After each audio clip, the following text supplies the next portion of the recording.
thankful and don't be idle. Paul is again writing to the Thessalonian church in the midst of poverty, suffering, persecution. There are those who are jealous about what they've been able to do. But today he addresses a little different issue. This is within the church, in the Christian community. They had been workers. They've been working for God, working for the Lord, working for the kingdom, building up the church, sharing their witness, sharing their gifts. Again, I say that they had sent an offering to Jerusalem who was worse off than they were. So they had something to be thankful for. They were able to give to others who had a greater need than they themselves had. They had worked because they had received faith and hope and love. They knew that it had cost God something. And they knew and understood it had cost Jesus his life. This new faith and this new way of life that they had. They had heard the word preached, and they were doing their part. They were sharing the good news. They were telling others about Jesus and what he had done, how he had changed their lives. So Paul isn't talking to the whole church. He specifically, in this part of the letter, addresses a small group within the church that are beginning to cause big problems. Some were beginning to think that they didn't have to work. You remember that they had received a letter claiming to be from Paul, who said they were in fact living in the end times and that Jesus was going to return at any moment. And so they began to think, I don't have to do anything else. We've done all we can. I've done my part. Let someone else do it. Paul had tried to reach them by using God's word, using himself as another example, and in today's verses is beginning to strengthen that with a command. That if you don't work, you don't eat. He did not have to do this, but chose to do this so that they might see that one could do both, work and serve the church. So he presented himself when he came with the good news as an example. They toiled throughout the week as tent makers, as crafters, making a living for themselves, paying their own expenses, paying for their own food and shelter and housing, paying their own way. He did this as an example to encourage them and to show them. He gave up his right to be supported by them so they could make it, so they could have what they need. One of the things I'm thankful for is the support of the church. Your prayers, your encouragement, your presence, but also your financial support. There are pastors, I've talked with many of them, who are dual career at the same time. They work throughout the week at their day job, their week-long job, and in addition to that, to support themselves, in addition to that then, they preach on Sundays, and they take care of funerals. Occasionally they do weddings. They make home visits and hospital visits and so on, in the way that Paul and Silas and Timothy did. I think I'm ready for the next slide. Will work for. We've all seen a sign like that, right? Will work for. Willing to work for. What are you willing to work for? Just a paycheck? We're willing to work for that day off, for the weekend off.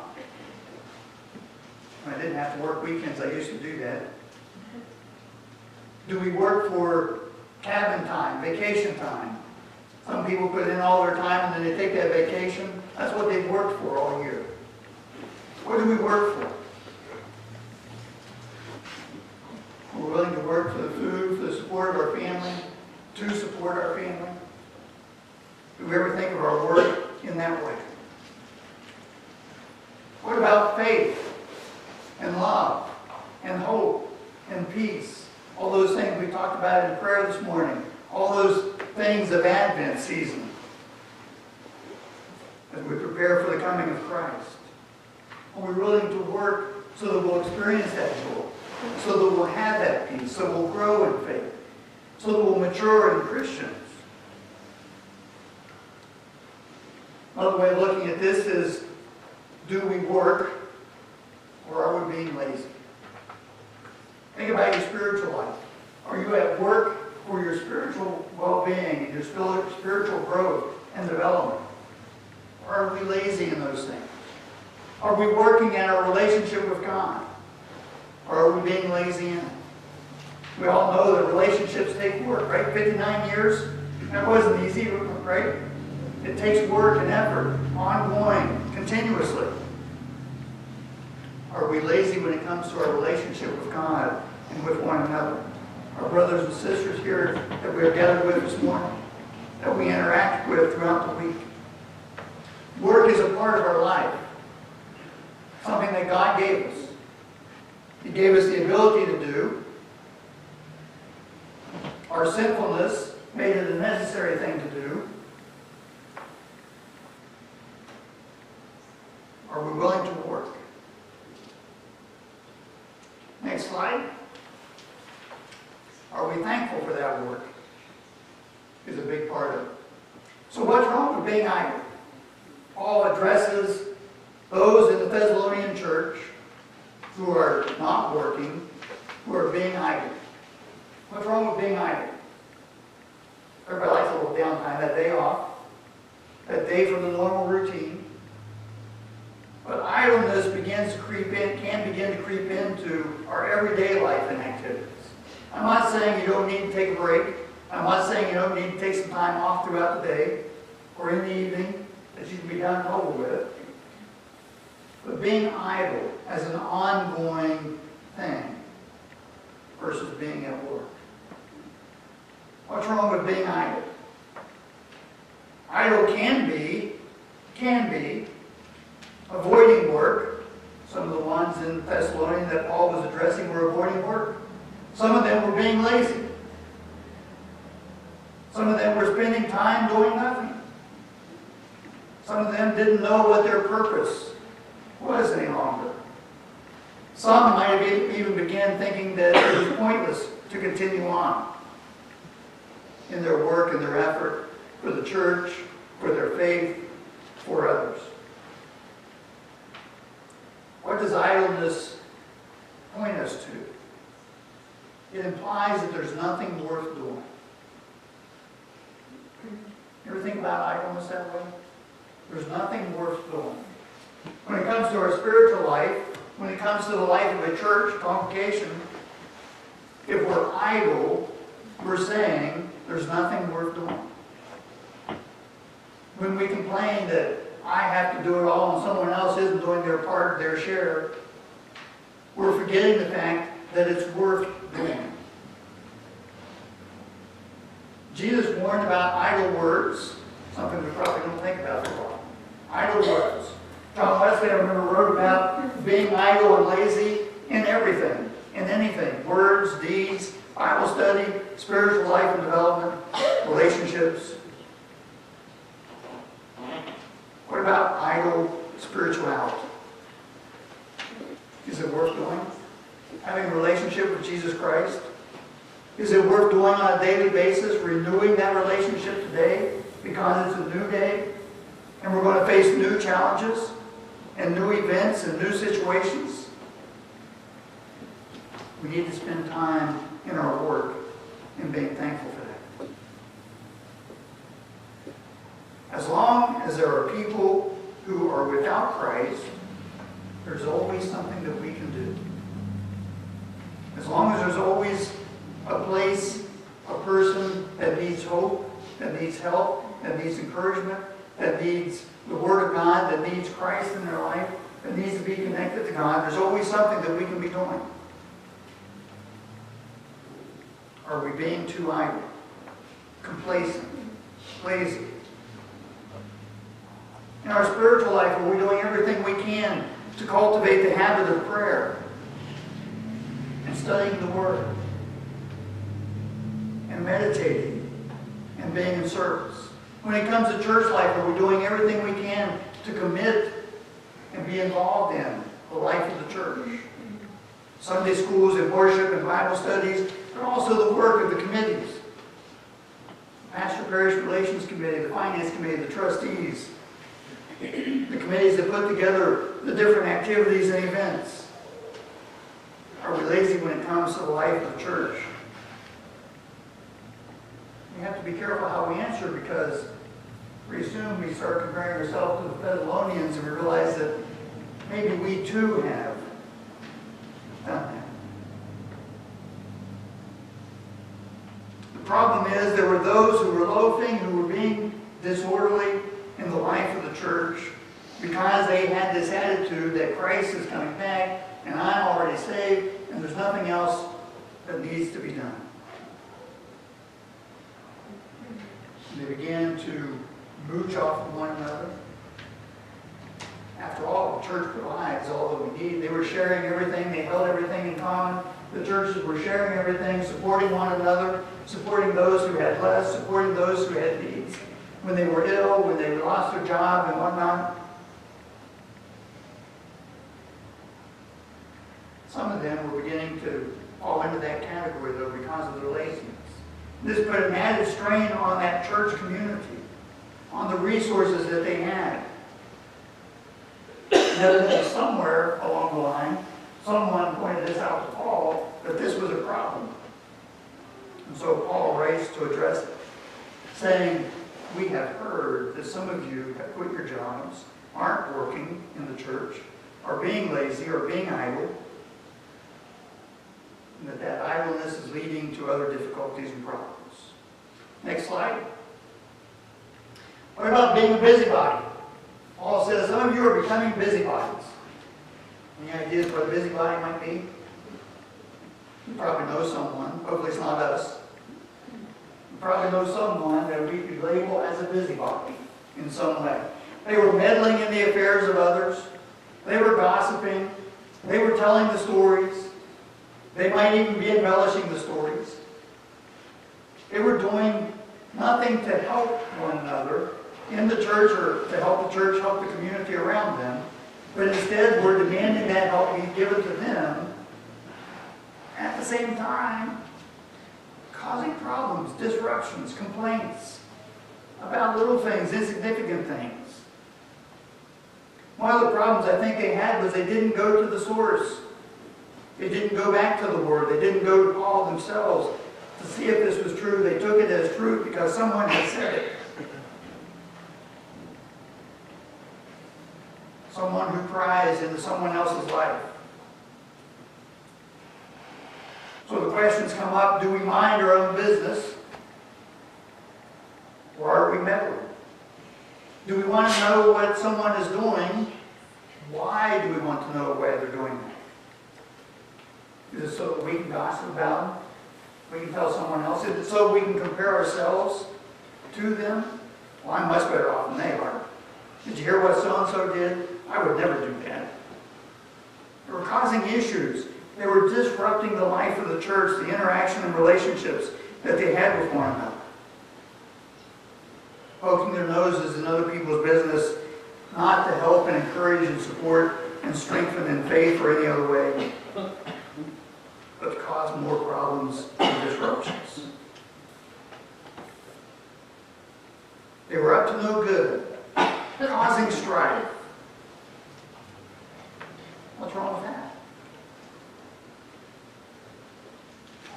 What's wrong with being lazy, causing problems with others, meddling or gossiping, causing strife? It was a dishonor to God.